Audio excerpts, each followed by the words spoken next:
আচ্ছা, আগের দিনের মতনই ওই ডেসক্রিপশনে একটা লিঙ্ক আছে, সেখানে তোমরা এই প্রশ্নগুলো পাবে এবং প্রথমে নিজে প্রশ্নগুলোর উত্তরগুলো করবে, তারপর যে অঙ্কগুলো দেখছো পারছো না বা ভুল হচ্ছে সেগুলো তুমি এখান থেকে দেখে নেবে যে কোনগুলো ঠিক। সঙ্গে সঙ্গে তোমরা উত্তর পেয়ে যাবে রেসপন্সে।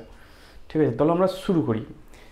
তো শুরু করার আগে আমি কয়েকটা কথা বলি যে যখন আমরা প্রশ্নটা তৈরি করি তখন প্রশ্নের যে উত্তরগুলো সেগুলো যেখান থেকে প্রশ্নগুলো নিয়েছি সেইখান থেকেই তুলে নেওয়া হয়। কিন্তু আমি যখন প্রশ্নগুলোর উত্তর করতে যাই তখন দেখি যে যেখান থেকে নিয়েছি সেখানে যে উত্তরটা দিয়েছে সেটা ঠিক নয়। ঠিক আছে, তাই প্রশ্নগুলোর উত্তর পাওয়ার পর যদি কোনো কোশ্চিন তোমাদের ডাউট লাগে যে না এই কোশ্চিনটার তো অপশান এইটা হওয়া উচিত কিন্তু উত্তরে এইটা দিচ্ছে, তাহলে তোমরা কমেন্ট করবে। ঠিক আছে, যদিও আমি এখানে সব কটা উত্তরই করে দেবো, এখানটাও দেখতে পারো যে কোন উত্তরটা আসছে, সেক্ষেত্রে নিচে ডেসক্রিপশনে যে প্রশ্নটা দেওয়া আছে সেটা তোমাদের কারেকশান হয়ে যাবে। আমি যতটা পারবো চেষ্টা করব যে ঠিক করতে। আসলে যেটা হয় সেটা হচ্ছে যে বই থেকে আমি তুলছি সেইখানে যে অ্যান্সারটা আছে সেইটা সঙ্গে সঙ্গে আমরা আপলোড করে দিই, কিন্তু পরবর্তী ক্ষেত্রে যখন আমরা অঙ্কটা করি তখন দেখা যাচ্ছে যে সেই উত্তরটার সঙ্গে মিলছে না। এই হচ্ছে সমস্যা। তো চলো আমরা শুরু করি। বলছে একটি পলিথিনের টুকরোকে পশম দিয়ে ঘষলে পলিথিনের টুকরোটি এত পরিমাণ ঋণাত্মক আধান পায়। একটি ইলেকট্রনের আধান এত হলে স্থানান্তরিত ইলেকট্রনের সংখ্যা কত? ঋণাত্মক আধান পাচ্ছে তার মানে হচ্ছে যে নিশ্চয়ই ইলেকট্রন ঢুকছে, তাই না? তার মানে পলিথিনের মধ্যে ইলেকট্রন ঢুকছে, তাহলে পশম থেকে পলিথিনে ইলেকট্রন যাচ্ছে। এগুলো কতগুলো ইলেকট্রন যাচ্ছে তার জন্য আমরা আধানের কোয়ান্টায়ন ব্যবহার করব। আধানের কোয়ান্টায়ন বলছে কিউ সমান এনই, তাহলে এন সমান কত? কিউ বাই ই। এই এনটাকে বার করতে বলেছে। এখানে কিউটা কত? যে আধানটা পাচ্ছে 1.6 ইন্টু 10⁻⁻6 কুলম, আর ই এর মান হচ্ছে 1.6 ইন্টু 10⁻⁻19। 1.6 কেটে গেল, পড়ে থাকলো 10⁻13। ঠিক আছে, তাহলে এখানে পশম থেকে পলিথিনে 10⁻13 সংখ্যক ইলেকট্রন যাচ্ছে, তার মানে এই অপশানটা কারেক্ট। নেক্সট, দুটি ধাতব গোলক এ ও বিকে একই বিভাবে আহিত করা হলো। গোলক দুটির ব্যাসার্ধ যথাক্রমে এ এবং বি। এ ও বি এর আধানের তলমাত্রিক ঘনত্বের অনুপাত কত? দেখো বলেছে দুজনেরই বিভব সমান। ঠিক আছে, তাহলে মনে করলাম এ গোলকে কিউ এ আধান দিয়েছি, তাহলে এ গোলকের যে বিভব হবে সেটা হচ্ছে কিউ এ বাই 4πε0 এ, এইটা সমান কিউ বি, বি গুলোকে বি আধান দিয়েছি, বাই 4πε0 বি। বা এখান থেকে বলতে পারি যে Q A by A, Q capital A, Q A by A is equal to Q B by B. এবার আমাকে জিজ্ঞেস করেছে যে আধানের তলমাত্রিক ঘনত্বের অনুপাত, মানে sigma A by sigma B কত জানতে চেয়েছে। এগুলো সিগমা এ কত? তলমাত্রিক ঘনত্ব হচ্ছে কিউ এ বাই 4πr², তাহলে 4πa²। ঠিক আছে, এ স্কোয়ার। কিউ বি ডিভাইডেড করে লিখতে হবে, আমি উল্টো করে লিখি। ঠিক আছে, 4πb² বাই কিউ বি।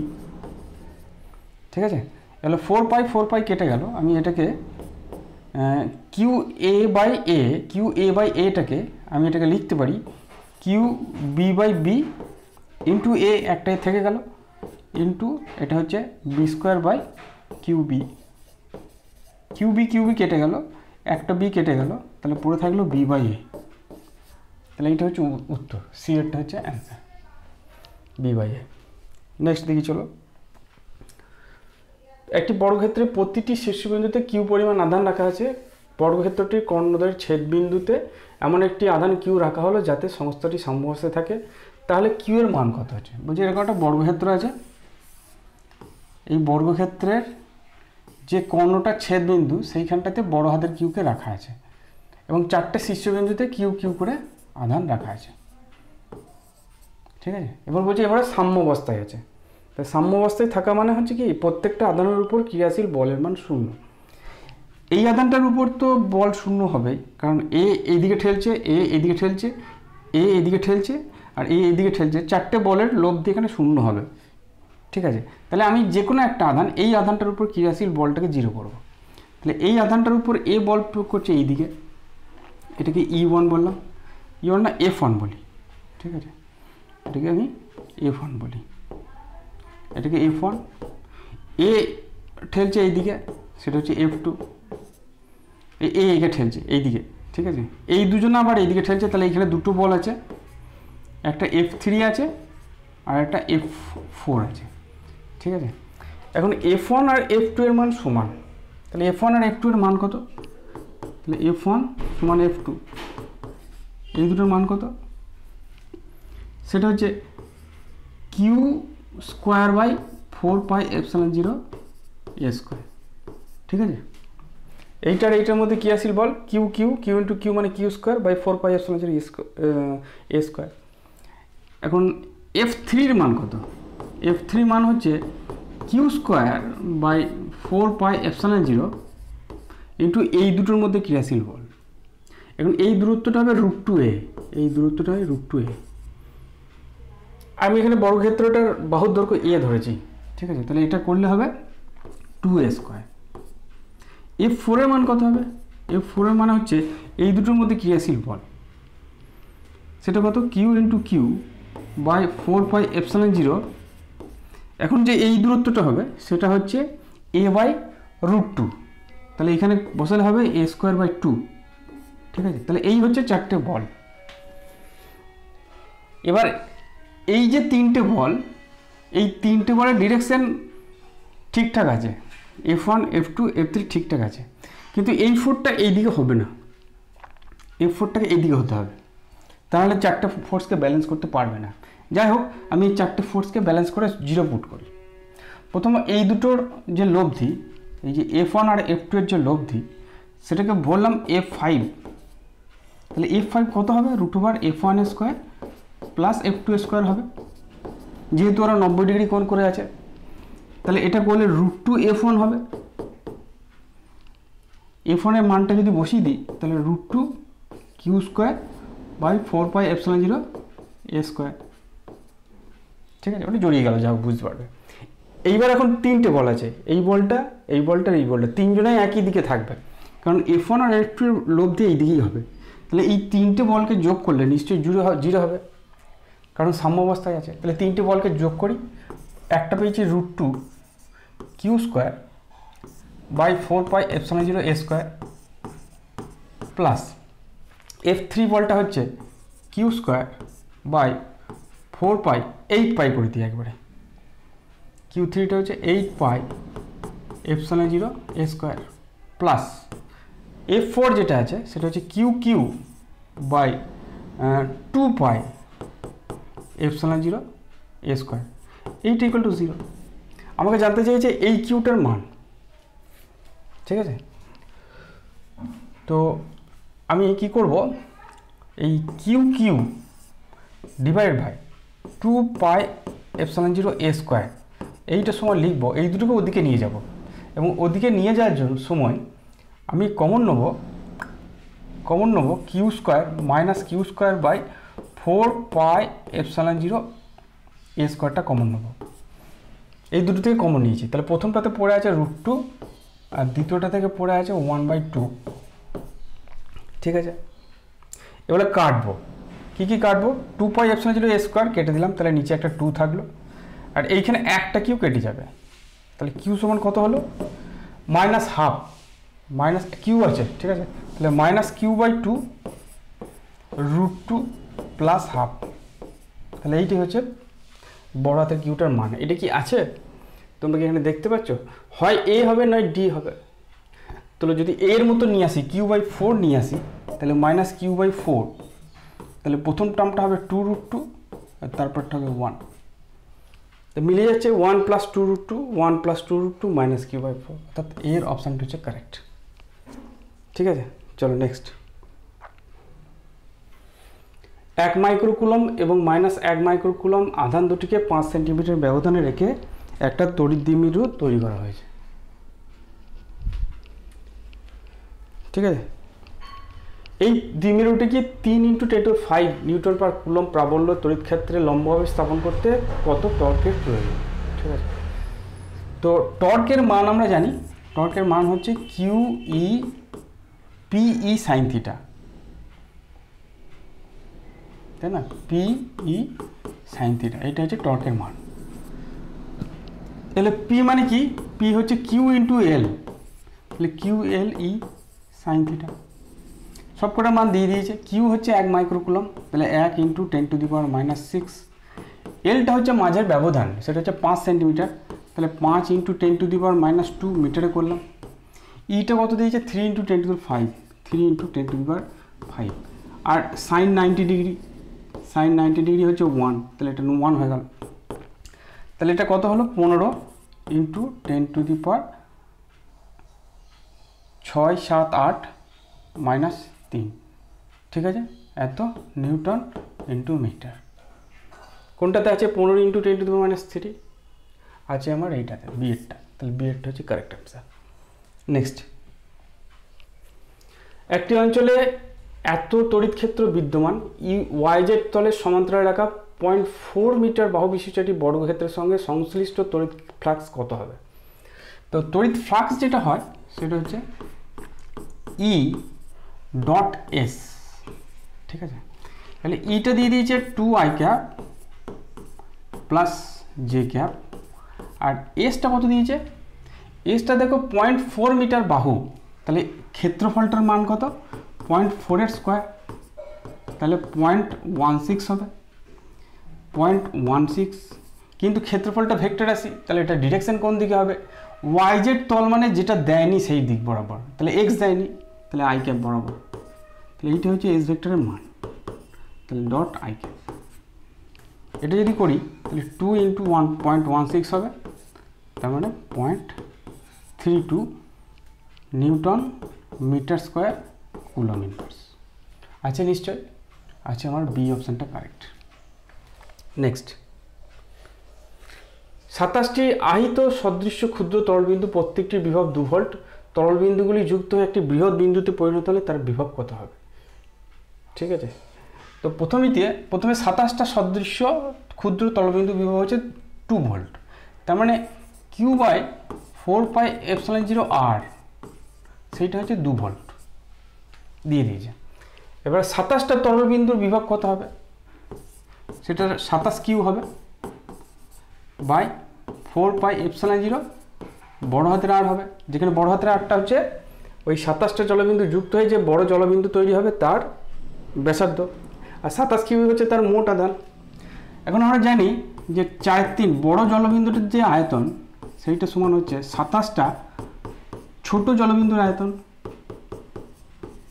ঠিক আছে। 4/3 পাই কেটে গেলে আর সমান হবে 3r, তাহলে আর এর জায়গায় আমি 3r বসিয়ে দিই, তাহলে এখানে যদি 3r বসাই 27 আর 3 কাটবে, তাহলে 3 9 27, তাহলে 9 ইন্টু Q/4πε0 আর Q/4πε0 হচ্ছে আর হচ্ছে 2, তাহলে 9 ইন্টু 2, তার মানে 18 ভোল্ট, তাহলে অ্যান্সার হবে আমাদের বি এরটা 18 ভোল্ট।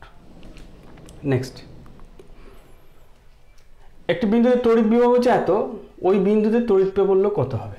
দেখো ই সমান আমরা জানি -del(v)del(x) i cap -del(v)del(y) j cap -del(v)del(z) k cap, ঠিক আছে। এখন এটাকে যদি del(v)del(x) করো তাহলে -5 হবে, প্লাস -5 হবে, কিন্তু আগে থেকে এখানে মাইনাস ছিল বলে প্লাস হয়ে যাবে, তাহলে 5i ক্যাপ হয়ে গেল। del(v)del(y) যদি করো তাহলে 3 আসবে, তাহলে -3j ক্যাপ।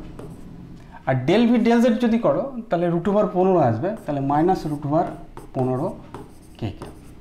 তাহলে এর মান কত হবে, √5 স্কোয়ার মানে 25 প্লাস 3 স্কোয়ার মানে 9 আর √15 স্কোয়ার মানে 15, তাহলে 40 আর 9 49, তার মানে 7, তাহলে আমাদের ডি এরটা হচ্ছে অ্যান্সার, ঠিক আছে।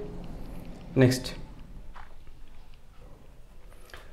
বায়ুযুক্ত সমতল পাত ধারকের ধারকত্ব হচ্ছে সি, যদি পাত দুটির মাঝের দূরত্ব দ্বিগুণ করা হয় এবং সেটি পরবৈদ্যুতিক পদার্থ দিয়ে ভর্তি করা হয় তখন ধারকটির মান কত? আমরা জানি সি সমান ε0 a/d, ঠিক আছে।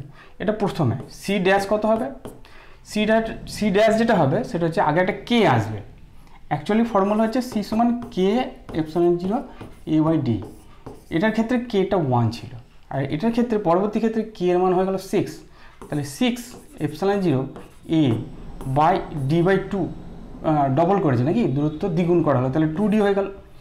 তাহলে 3 এপসাইলন 0 এ বাই ডি, তার মানে 3c। তাহলে আগে যা ছিল তার 3 গুণ হবে, অর্থাৎ এরটা হচ্ছে কারেক্ট অ্যান্সার। নেক্সট, একটি সি ধারকত্বের ধারককে ব্যাটারি দ্বারা আহিত করলে এটি ইউ পরিমাণ শক্তি সঞ্চয় করে। যখন ব্যাটারিটিকে সরিয়ে নিয়ে একটি সমান ধারকত্বের ধারককে যুক্ত করলে দুটি ধারকের সঞ্চিত শক্তির পরিমাণ কত হবে? ঠিক আছে, তো এই অঙ্কটা তোমরা অপশানে অন্য পাবে, u/4 পাবে। তো দেখো করি, এখানে যেটা দিয়েছে সেটা হচ্ছে, মনে করো একটা ক্যাপাসিটার ছিল, ঠিক আছে, সেটাকে প্রথমে ব্যাটারি দিয়ে আমি চার্জ করলাম, এটা প্লাস এটা মাইনাস, তো সি চার্জ করলাম, ভি ভোল্টেজ দিয়ে চার্জ করলাম, তাহলে এখন ওর শক্তি কত হবে? Half CV square. এখন এই পরিমাণ শক্তি ওর মধ্যে জমে আছে, বা এটাকে এইভাবে লিখতে পারি কিউ স্কোয়ার বাই 2c। এখন আমি কি করলাম, ব্যাটারিটা খুলে দিলাম, দিয়ে অন্য একটা ক্যাপাসিটার, সেম ক্যাপাসিটার একটা যোগ করলাম, এটাও সি এটাও সি, এটাতে কিউ চার্জ ছিল আর এটাতে কোনো চার্জ ছিল না। তো যখন এইভাবে যুক্ত করব তখন ওদের সাধারণ বিভব যেটা হবে তার ফর্মুলা হচ্ছে C1V1 plus C2V2 by C1 plus C2। ঠিক আছে, তো C2V2টা তো জিরো, কারণ এইটাতে তো কোনো ভোল্টেজ ছিল না, তাহলে C1V1 হচ্ছে তোমার CV বাই 2C হয়ে যাবে, তার মানে হাফ ভি হয়ে যাবে। তাহলে এখন যে শক্তিটা হবে সেটা হচ্ছে এইটার ক্ষেত্রে half C into V by 2 তার স্কোয়ার, প্লাস এটারও তো সেম ভোল্টেজ পাবে, তাহলে half C into V by 2 তার স্কোয়ার। ঠিক আছে, তো এটাকে যদি হিসাব করো তাহলে দেখবে 1/4 সিভি স্কোয়ার হবে, অর্থাৎ আগে যা ছিল তার অর্ধেক হয়ে যাবে, তাহলে u/2 হয়ে যাবে। আগে ছিল হাফ সিভি স্কোয়ার, এখন হলো 1/4 সিভি স্কোয়ার, তাহলে u/2 হচ্ছে, তাহলে আমাদের উত্তর আসছে u/2। নেক্সট, 4টি এ ক্ষেত্রফল বিশিষ্ট পাত চিত্র অনুযায়ী সংযুক্ত করা হলো। প্রতিটি পাতের মধ্যে ব্যবধান ডি, এ ও বি বিন্দুর মধ্যে তুল্য ধারকত্ব কত? এটাকে খেয়াল করো, আমি মনে করো এ পাতটাকে প্লাস দিলাম, বি পাতটাকে মাইনাস দিলাম, তাহলে এই দুটো পাত মিলে একটা ক্যাপাসিটার, যার এক প্রান্ত এ আরেক প্রান্ত বি। ঠিক আছে, এই দুটো পাত একই ভোল্টেজে আছে, ঠিক আছে না, তাহলে এরা কোনো ক্যাপাসিটার তৈরি করবে না। আবার এই দুটো পাত তারা আবার একটা ক্যাপাসিটার তৈরি করবে, তার এক প্রান্ত এতে অন্য প্রান্ত বিতে আছে, তাহলে কি সমবায় হয়ে গেল? তাহলে এটারও সি, যেহেতু ব্যবধান দুটো সেম আছে, তাহলে ধারকত্ব, মোট ধারকত্ব কত হবে? যেহেতু সমান্তরালে থাকলে যোগ হয়ে যায়, তাহলে 2c হবে। তার মানে সি মানে জানি 2ε0 a/d, তাহলে এইটি হচ্ছে তাদের তুল্য ধারকত্ব, তাহলে এরটা হচ্ছে আমাদের কারেক্ট অ্যান্সার। নেক্সট, এ বিন্দুতে 1200 ভোল্ট বিভব দেওয়া হলো, বি বিন্দুতে ভূমিস্থ করা হলো, পি বিন্দুর বিভব কত? ঠিক আছে, এখানে সবকটাই ক্যাপাসিটার দিয়ে দিয়েছে। তো এর যদি তুল্য ধারকত্ব বার করি তাহলে এই জায়গাটার তুল্য ধারকত্ব হচ্ছে 6 মাইক্রোফ্যারাড, সমান্তরাল থাকলে যোগ হয়ে যায়। 6 আর 3 যদি শ্রেণীতে থাকে তাদের তুল্য কত হবে? 6 × 3 বাই 6 প্লাস 3, এটা করলে 2 মাইক্রোফ্যারাড হবে। ঠিক আছে, এই তাহলে পুরো সার্কিটটা ধারকত্ব হচ্ছে 2 মাইক্রোফ্যারাড।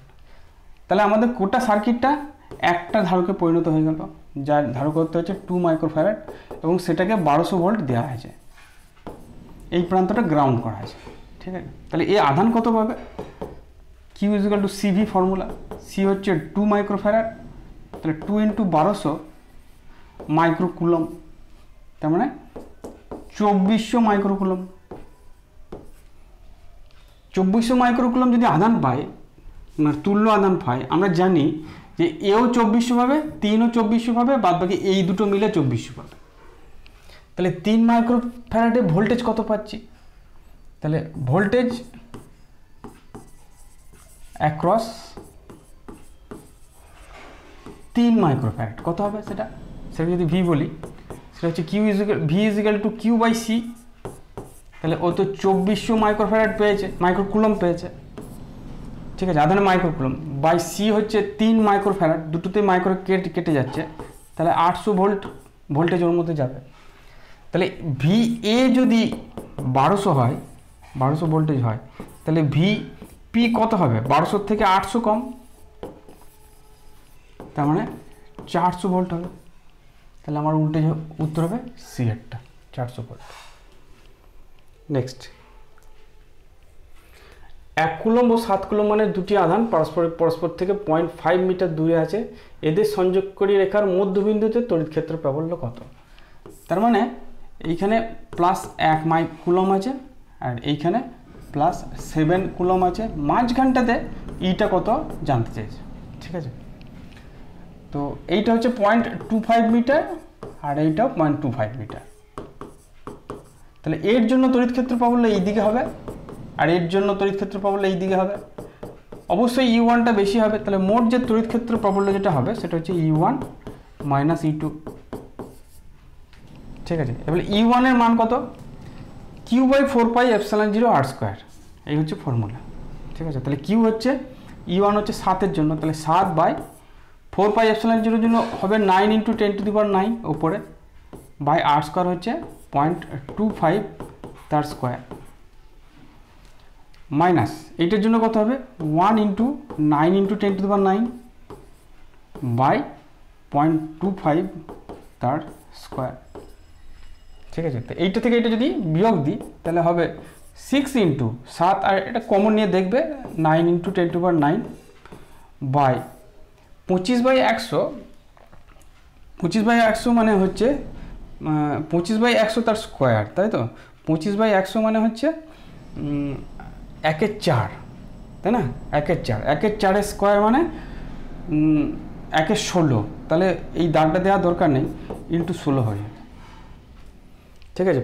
এটা তো 25/100, 25/100 মানে 1/4, তার স্কোয়ার মানে 1/16, 16টাকে আমি উপরে তুলে দিলাম।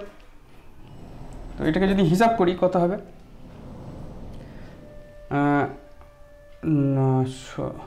সবকটাকে গুণ করতে হবে, ঠিক না। 16 × 9, 6 × 9 = 54, 4 হাত থাকলো 5, 9 × 9 = 5 14, তার সঙ্গে আবার 6কে গুণ করবো, 4 × 6 = 24, 4 4 × 6 = 24, 25 26, 6 × 6 = 7 8, তার মানে এটা হবে 8.64 × 10⁻11 নিউটন পার কুলম। এই অপশানটা কি আছে?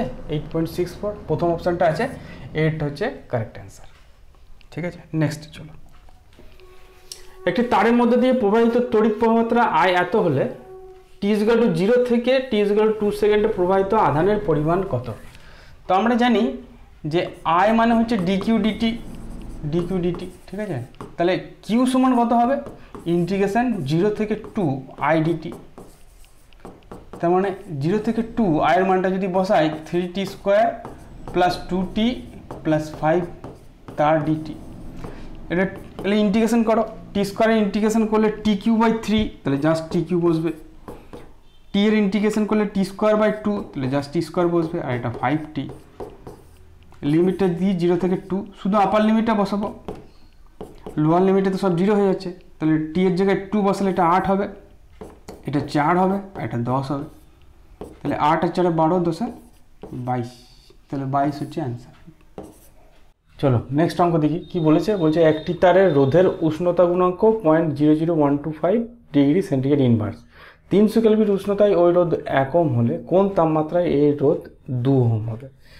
তো আমরা জানি যে RT = R0 1 + αt, এটা আমরা জানি, যেখানে R0টা হচ্ছে 0 ডিগ্রি সেন্টিগ্রেডের রোধ, টিটা হচ্ছে সেন্টিগ্রেড স্কেলে উষ্ণতা, আলফাটা হচ্ছে উষ্ণতা গুণাঙ্ক, ঠিক আছে। তাহলে প্রথমে কত ছিল? RTটা ছিল 1 ওহম, তাহলে 1 = R0টা জানি না, 1 + আলফাটা, এই মানটা আলফাটা মানটা পরে বসাচ্ছি, টিটা হচ্ছে 300 কেলভিন, 300 কেলভিন নয়, ওটা সেন্টিগ্রেড স্কেলে নিয়ে আসতে হবে, 300 কেলভিন সেন্টিগ্রেড স্কেলে হবে 27, তাহলে 27 আলফা। দ্বিতীয় ক্ষেত্রে কোন তাপমাত্রায় 2 ওহম হবে? তাহলে RTটা হচ্ছে 2, R0 1 + কোন উষ্ণতায়, তাহলে এখানে আমরা টিটা জানতে চাইছি, তাহলে আলফা টি হবে, তো এটা 1 নম্বর, এটা 2 নম্বর। 2কে যদি 2কে 1 দিয়ে ভাগ করলাম তাহলে 2 ইকুয়াল টু কত হবে 1 plus alpha T by 1 plus 27 alpha, কোনাকুনি গুণ করলাম 2 plus 54 alpha is equal to 1 plus alpha T. আমাকে টিটাকে বার করতে হবে, তাহলে আলফা টি ইকুয়াল টু কত হলো 1 প্লাস 54 আলফা। তাহলে টি ইকুয়াল টু কত হবে, আলফা দিয়ে ভাগ করে দিই 1 বাই আলফা প্লাস 54। এইবার আমি আলফার মান বসাবো, আলফার মান এখন বসাবো যাতে সুবিধা হয়। তো আলফার মানে কি, মানে কত, আলফার মানে দেখো 125টা নিচে রাখলাম আর উপরে একের পিঠে 1 2 3 4 5টা শূন্য, 1 2 3 4 5টা শূন্য, ঠিক আছে। দশমিকটা তুলে দিয়েছি প্লাস 54। তাহলে 125 আর এটা কাটলাম কত হবে 800 হবে, তার মানে কত হয়ে গেল, এটা 854 হয়ে গেল। তাহলে টি ইজ ইকাল টু কত হলো 854, কিন্তু 854 তো কোথাও নাই কারণ এটা সেন্টিগ্রেডে বেরিয়েছে, তাই না। তাহলে ক্যাপিটাল টি কত হবে, কেলভিন স্কেলে যদি করি 854 প্লাস 273, 3 আর 4 7, 7 আর 5 12 2, হাত থাকলে 1, 8 9 10 11, 1127 কেলভিন। ডি এরটা হচ্ছে কারেক্ট অ্যান্সার। আচ্ছা, একটা কার্বন রোধক দিয়েছে যার বর্ণের সংকেত হিসাবে বর্ণগুলো দিয়ে দিয়েছে বাদামি, কালো, সবুজ আর রূপালী, ঠিক আছে। রোধকটির মান কত জিজ্ঞেস করতে, কি কি দিয়েছে, বাদামি দিয়েছে, কালো দিয়েছে, এটা খুব সোজা কিন্তু মনে রাখতে হবে, এইটাই হচ্ছে সমস্যা, সবুজ আর রূপালী, ঠিক আছে, এই হচ্ছে আমাদের দিয়েছে। এবারে এর কোডগুলো মনে রাখতে হবে। বাদামি, বাদামি হচ্ছে 1, কালো, কালো মানে হচ্ছে ব্ল্যাক, ব্ল্যাক হচ্ছে 0, তারপর সবুজ, সবুজ মানে গ্রিন, গ্রিন হচ্ছে 5, আর রূপালীটা সেন্সিটিভিটির জন্য ব্যবহার করা হয়, ঠিক আছে। রূপালীটা হচ্ছে সেন্সিটিভ, তো যেহেতু এটা রূপালী এটা হচ্ছে 10%। তাহলে প্রথম দুটো হচ্ছে সংখ্যা, তাহলে 10 ইন্টু তারপর হচ্ছে 10 to the power 5 plus minus 10%, ঠিক আছে। তার মানে এটা অ্যাকচুয়ালি হচ্ছে কত 10 to the power 6 plus minus 10%, তাহলে এই হচ্ছে ভ্যালু, কোনটা আছে 10 টু দি পাওয়ার 6 আছে, এই সি এরটা হচ্ছে কারেক্ট অপশান। এই যে কোডগুলোকে মনে রাখতে হবে, তা নাহলে এটা পড়া মুশকিল। নিচের বর্তনীতে এ ও ডি এর মধ্যে তুল্যাঙ্ক রোধের মান কত। দেখো যেগুলো দিয়ে কারেন্ট যাবে না সেগুলোর কোনো কাজ নেই, যেমন এই সি রোধটা এর কোনো কাজ নাই, বি রোধটার মধ্যে কোনো কাজ নেই কারণ ওদিক দিয়ে কারেন্ট যাবে না, ওদিকে শেষ হয়ে গেছে। আমার এ থেকে এসে ডিতে বেরোতে হবে, এ আর ডি এর মধ্যে তুল্য রোধ বার করতে বলেছে। তাহলে আমার সার্কিটটা যদি ভেঙে দিই তাহলে সার্কিটটা এরকম হয়ে যাচ্ছে, দেখো খুব ইজি সার্কিট হয়ে যাচ্ছে। ওপরে এইটা 10 যাচ্ছে, আবার নিচে এই 10টাকেও আমি একই লাইনে রাখতে পারি, আর নিচে দিয়ে এই আরেকটা 5 ওহম, এই হচ্ছে সার্কিট জেনারেল। এটা 10, এটা 10, এটা 10, যেটা দিয়ে কারেন্ট যাবে না বুঝতে পারবে সেটা দিয়ে, সেটাকে রাখার দরকার নেই, সেটাকে খুলে ফেলবে। এটা 10 10 20, এটাও 20 20 20 প্যারালাল মানে 10, তাহলে এই পুরোটার ইকুইভ্যালেন্ট 10 হয়ে গেল। আর 10 5 এ 15 আর 5 এ 20, তাহলে এখানে আর ইকুইভ্যালেন্ট হবে 20 ওহম, ঠিক আছে, 20 ওহমটা হবে অ্যান্সার, ঠিক আছে। নেক্সট, 36 ওহম রোধ বিশিষ্ট একটি পরিবাহী তারকে বেঁকিয়ে বৃত্তাকার রূপ নেওয়া হলো, এ ও বি এর মধ্যে তুল্য রোধ কত হবে। তাহলে এইখানটার একটা রোধ আছে আর এই দিকটারও রোধ আছে, তার তুল্য রোধ কত জানতে চাইছি। আমি এই অংশটাকে ডি বললাম। তাহলে মনে করো এ সি বি, এই যে রাস্তাটা, এই রাস্তাটার রোধ কত 36 ওহম পুরোটা, তাহলে প্রতি ডিগ্রির জন্য 36/360, এটা হচ্ছে প্রতি ডিগ্রির জন্য রোধ। তাহলে 30 ডিগ্রির জন্য রোধ কত হবে ইন্টু 30, ওই কি নেবেন অঙ্ক, 3 ওহম হবে। তাহলে যদি এসিবি 3 ওহম হয় তাহলে এডিবি কত হবে 36 মাইনাস 3 মানে 33 ওহম। তাহলে আর ইকুইভ্যালেন্ট কত হবে, এই দুটোর প্যারালাল 33 ইন্টু 3 বাই 33 প্লাস 3 মানে 36, 3 বারং 36, 3 4 12, 3 11, তাহলে 11/4 মানে 4 দুগুণে 8, 4 7 28, 2.75, 2.75, ডি এরটা হচ্ছে কারেক্ট, ঠিক আছে। এত ওহম চলো নেক্সট দেখি। বলেছে কোনো তড়িৎ বর্তনীতে ই তড়িৎচালক বল বিশিষ্ট দুটি তড়িৎ কোষকে শ্রেণী সমবায়ে বহিস্থ আর রোধের সঙ্গে যুক্ত করা হলো। কোষদ্বয়ের আভ্যন্তরীণ রোধ যথাক্রমে R1 এবং R2। প্রবাহ চলাকালীন যদি প্রথম কোষের বিভব পার্থক্য শূন্য হয় তবে আর এবং R1 R2 মধ্যে সম্পর্ক কি বার করতে বলেছে। ঠিক আছে, তার মানে আমি প্রথমে সার্কিটটা আঁকি। মনে করি এটা একটা বহিস্থ রোধ, দুটো ব্যাটারি লাগানো আছে। এটা হচ্ছে ER1 প্রথম কোষ, আর এটা হচ্ছে ER2 এটা হচ্ছে দ্বিতীয় কোষ। তো বলেছে প্রথম ব্যাটারিতে যে ভোল্টেজটা মাপছি সেটা 0 দেখাচ্ছে। তো এখানে ভোল্টেজটা 0 কেন দেখাবে? যদি এর ভোল্টেজটা নষ্ট ভোল্টেজের সঙ্গে সমান হয়ে যায় তাহলে এর অ্যাক্রসে ভোল্টেজটা 0 দেখাবে। অর্থাৎ এর যে তড়িৎচালক বল সেইটা এর নষ্ট ভোল্টটা হচ্ছে IR1 এর সঙ্গে সমান। বুঝে গেল? এটা বুঝলেই হয়ে গেল। তাহলে ই সমান কি লিখতে পারি? আয়ের মান কত? আয়ের মান হচ্ছে টোটাল ভোল্টেজ বাই টোটাল রোধ R plus R1 plus R2 into R1 হয়ে গেল। এই ই কেটে গেল।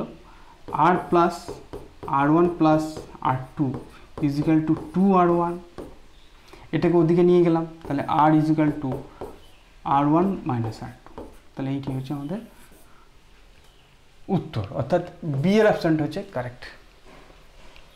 নেক্সট, একই ধরনের 90টি তড়িৎ কোষকে এমনভাবে মিশ্র সমবায়ে যুক্ত করা হলো যাতে বহির্বর্তনীতে আর রোধের মধ্যে দিয়ে সর্বাধিক প্রবাহ মাত্রা যায়। যদি প্রতিটি কোষের অভ্যন্তরীণ R/10 হয় তবে কোষের সারির সংখ্যা এবং প্রতি সারিতে তো সর্বাধিক কারেন্ট যাবে। তার সূত্র কি? তার সূত্র হচ্ছে MR ইজিক্যাল টু NR। এটা হচ্ছে সূত্র। ঠিক আছে, এনটা কি? এনটা হচ্ছে এই এক একটা সারিতে কতগুলো কোষ আছে। আর এমটা কি? এমটা হচ্ছে কতগুলো এইদিকে সারি আছে। বুঝে গেল? এখন MR ইজিক্যাল টু এনটা থাকলো, আর এর মান বলে দিয়েছে R/10, আর কেটে গেল, তাহলে এন সমান হচ্ছে 10M। এটা একটা ইকুয়েশন। মোট কোষ আছে 90টা, তাহলে MN সমান হচ্ছে 90। এখন এনের জায়গায় 10M বসিয়ে দিলাম, তাহলে কত হবে? 10M square is equal two 90। 0 0 কেটে গেল, তাহলে M সমান কত হবে? 3। M যদি 3 হয় তাহলে N কত হবে? 30টা হবে। তাহলে N এর মান হলো 30, আর N এর মান হলো 30 আর M এর মান হলো 3। ঠিক আছে, এখানে এরা MNটাকে উল্টো করে ধরে যায়, ওই জন্য উল্টো এসেছে। তাহলে আমার অপশন হচ্ছে সি এরটা। নেক্সট, এ ও বি বিন্দুর মধ্যে তুল্য রোধ নির্ণয় করো। এই অঙ্কটা আছে, চলো এই অঙ্কটা করি। এই অঙ্কটাতে হুইটস্টোন ব্রিজ আছে। হুইটস্টোন ব্রিজ দেখো, P/Q সমান R/S, 2/1 সমান 6/3। তাহলে এইটা হচ্ছে হুইটস্টোন ব্রিজ। তাহলে এই 4 ওহমটা হচ্ছে ওই মাঝের রোধটা, মানে গ্যালভানোমিটারটা। তাহলে 4 ওহমের মধ্যে দিয়ে কোনো কারেন্ট যাবে না। 4 ওহমটাকে খুলে দাও, দেখো তোমার এটা নাই মনে করো, তাহলে দেখো তোমাদের ইজি হয়ে যাবে। কীরকম ইজি হবে? এখানে 4 সঙ্গে প্যারালাল হয়ে আছে 6 আর 2 8, তার সঙ্গে প্যারালাল হয়ে যাচ্ছে 3 1 4। ঠিক আছে, তাহলে এটাকে যদি করো 4 আর 4 প্যারালাল মানে 2, তাহলে 2 প্যারালাল 8। তার মানে কত হবে? 8 2 16/10 মানে 1.6 ওহম, বা 16/10 মানে 8/5 লেখো, যেভাবে উত্তর আছে। তাহলে 8/5 মানে ডিএটা হচ্ছে কারেক্ট অপশান। ঠিক আছে, তো আশা করি তোমরা ম্যাক্সিমামটাই উত্তর করতে পেরেছো। ডেসক্রিপশনে যে লিঙ্ক আছে সেখান থেকে, যদি না হয়ে থাকে তাহলে এখান থেকে দেখে নিয়ে তোমরা করতে পারবে, বুঝতে পারবে অন্তত। ঠিক আছে, আজকে এই পর্যন্ত থাক, ভালো থেকো।